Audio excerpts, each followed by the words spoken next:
عتبی کے حوالے سے وہ بھی کہتے ہیں کہ قبر نبی صلی اللہ علیہ وسلم کے پاس میں بیٹھا ہوا تھا تو وہاں عرابی آئے کہ حج کے بعد پھر افضل عبادت کیا ہے. آج ہم بات کرتے ہیں کہ پھر اول دور کی امت کا عمومی مزاج. امام بیہقی نے شعب الایمان میں ایک حدیث پیش کی ہے، اسی کو لے کر ہم چلیں گے انشاءاللہ دیگر حوالہ جات کے ساتھ.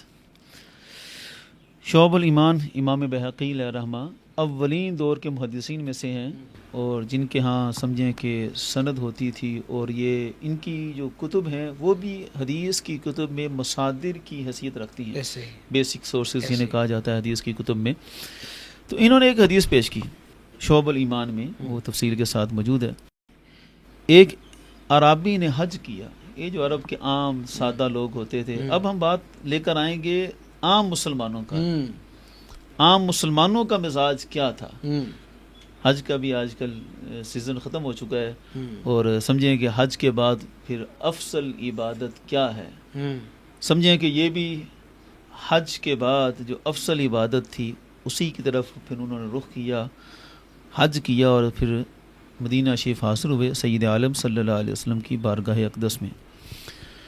فرماتے ہیں کہ جب وہ مسجد رسول صلی اللہ علیہ وسلم کے دروازے تک پہنچے تو اپنے اونٹ کو انہوں نے بٹھایا، اس کو باندھا، پھر مسجد شریف میں داخل ہوئے. حتی اتى القبر، مسجد سے ہوتے ہوئے سیدھا سید عالم صلی اللہ علیہ وسلم کی قبر انور روضہ پاک پر حاضر ہوئے. وَوَقَفَ بِحِذَاءِ وَجْهِ رسول اللہ صلی اللہ علیہ وسلم، کہ اللہ کے رسول صلی اللہ علیہ وسلم کے وجہ، جسے ہم مواجہہ شریف کہتے ہیں، مواجہہ شریف کے سامنے ہو کر وہ کھڑے ہوئے. آج لوگوں کو وہاں روکا جاتا ہے کہ جناب ادھر رخ نہ کریں، ادھر قبلہ ہے، حالانکہ دعا کا قبلہ تو آسمان ہے، اس کے لیے تو کوئی قبلہ معین ہے ہی نہیں. یہاں ایک عرابی کا پورا واقعہ نقل کیا کہ وہ رسول اللہ صلی اللہ علیہ وسلم کی مواجہہ شریف کی طرف رخ کر کے کھڑے ہوئے اور آ کے پکارا، بھی ابی انت و امی یا رسول اللہ، حضور میرے ماں باپ آپ پر قربان ہوں. جئتک مسقلم بالذنوب والخطایا مستشفعا بک علی ربک. عرض کیا حضور میں گناہوں کا، خطاؤں کا بوجھ اٹھا کر آیا ہوں یہاں پر، اور آپ کی بارگاہ سے شفاعت کا طلبگار ہو کر رب عز و جل کی بارگاہ میں آپ کی شفاعت مجھے چاہیے. اور آگے وہی آیت پڑھی کہ اللہ نے فرمایا ہے وَلَوْ أَنَّهُمْ إِذْ ظَلَمُوا أَنفُسَهُمْ جَاءُوكَ فَاسْتَغْفَرُوا اللَّهَ وَاسْتَغْفَرَ لَهُمُ الرَّسُولُ لَوَجَدُوا اللَّهَ تَوَّابًا رَحِيمًا.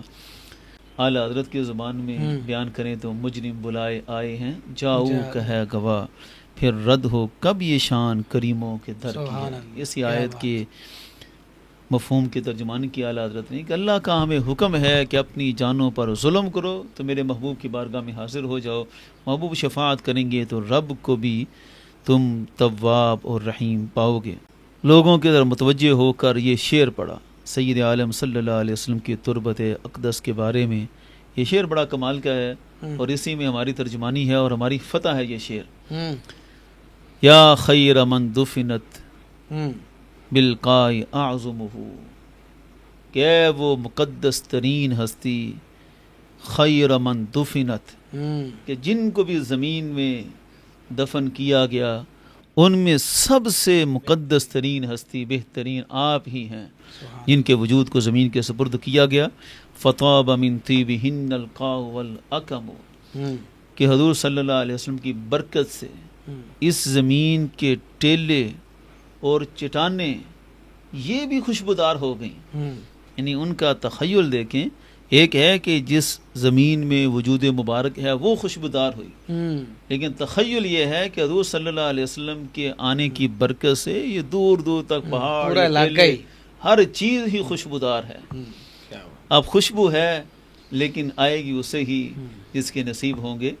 نفس الفدا لقبر انت ساکنہ فیہ العفاف فیہ الجود والکرم، میری جان فدا ہو اس قبر پر کیا کہ اس قبر میں حضور ساکن ہیں.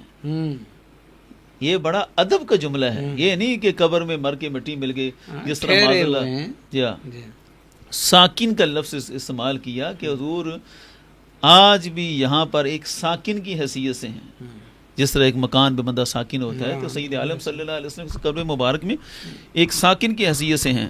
فیہ العفاف و فیہ الجود والکرم، اس قبر مبارک میں عفاف بھی ہے، جود و کرم، سب کچھ اس قبر مبارک میں ہے۔ تو وہ جود و سخاوت کے طلبگار تھے، تو انہوں نے یہ کلام پڑھا۔ اب یہ جو شعر ہے نا، یہ آج بھی روضہ مبارک کی جالیوں پہ کندہ ہے۔ اچھا، یا خواجہ شریف کی جو جالی ہے نا مقدس، تو یہ اولین دور کا یہ عرابی نے یہ پڑھا۔ تو روایت اس کے پہلے کی بھی ہے کہ غالباً مولا علی رضی اللہ تعالیٰ عنہ کا ہے، یا حضرت ابوبکر صدیق رضی اللہ تعالیٰ عنہ کا، یا سید عالم صلی اللہ علیہ وسلم کی کسی پھوپھی جان کا ہے۔ الغرض یہ ایک معروف شعر تھا۔ اس وقت یہ سید عالم صلی اللہ علیہ وسلم کی قبر انور پہ پڑھا گیا، اور پڑھ کے انہوں نے کہا حضور آپ کی بارگاہ میں آئے ہیں، اس قبر مبارک سے ہی جود، سخاوت، کرم کی ہمیں امید لگی ہے۔ تو سید عالم صلی اللہ علیہ وسلم کو پکار کے انہوں نے شفاعت طلب کی کہ اللہ کا حکم ہے کہ حضور کی بارگاہ میں آئیں تو اللہ رب العزت بھی بندے کی توبہ کو قبول کرتا ہے۔ تو اس طرح انہوں نے سید عالم صلی اللہ علیہ وسلم کی ذات اقدس کو مخاطب کیا۔ عتبی کے حوالے سے وہ بھی کہتے ہیں کہ قبر نبی صلی اللہ علیہ وسلم کے پاس میں بیٹھا ہوا تھا، تو وہاں عرابی آئے، انہوں نے یہی عمل دہرایا، سید عالم صلی اللہ علیہ وسلم کی قبر انور کی طرف متوجہ ہو کر یہی شعر پڑھا، یا خیر من دفنت بالقاع اعظمہ، سید عالم صلی اللہ علیہ وسلم کو پکارا۔ اب آگے عتبی کہتے ہیں کہ وہ تو پلٹ کر چلے گئے، پھر آگے کیا ہوا، فحملتنی عیناج، کہتے ہیں آنکھوں پر جب نیند کا غلبہ آیا تو اس عالم میں خواب میں نبی پاک صلی اللہ علیہ وسلم کی زیارت میسر آئی۔ سبحان اللہ۔ فقال علی یا عتبی، سید عالم صلی اللہ علیہ وسلم نے خواب میں فرمایا عتبی جاؤ اس اعرابی سے ملو، فبشرہ بان اللہ تعالی قد غفر لہ، اور اسے خوشخبری سنا دو کہ اللہ نے تمہاری مغفرت فرما دی۔